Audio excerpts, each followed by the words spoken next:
বাইতুল মুকাররমের সামনে চলছে বিক্ষোভ চলছে পাটোয়ারির বিরুদ্ধে।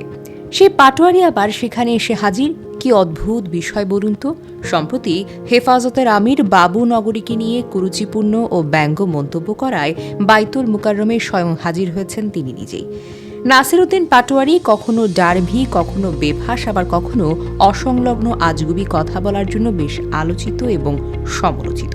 তিনি প্রমাণিত হলেন পোল্টিবাজ, ড্রামাবাজ, বিভিন্ন রকম শব্দে। তবে এবার হঠাৎ করে জনসমাগমে ঢুকে পড়ে তার নিজের বিরুদ্ধে করা বিক্ষোভে ঢুকে ভোট চেয়ে নেবার সে অভিনব ফায়দা সত্যিই যেন চমকে ওঠার মতো। সারা দেশের নির্বাচন একদিকে, নাসিরউদ্দিন পাটোয়ারি ঢাকার ৮ আসনের নির্বাচন আরেকদিকে। বাংলাদেশে এমন উদ্ভট ও জোকার প্রার্থী হয়তো আর দুটো নেই। নিয়ন্ত্রণহীন বেফাঁস আচরণ একজন প্রার্থীর বৈশিষ্ট্য হওয়াটা সত্যিই হাস্যকর। এজন্য নাসিরউদ্দিন পাটোয়ারিকে স্পষ্ট ভাষা বলে দিতে চাই, সরাসরি বাবুনগরী রহমাতুল্লাহি আলার বিপক্ষে যে কথা বলেছ, কটূক্তিমূলক কথা বলেছ, বেয়াদবিমূলক কথা বলেছ, তার জন্য তোমাকে মাপ চাইতে হবে।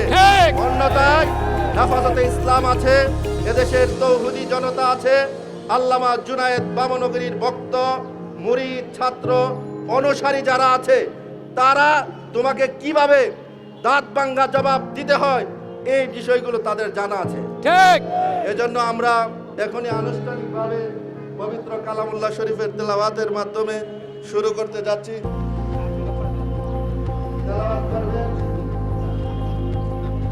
মাওলানা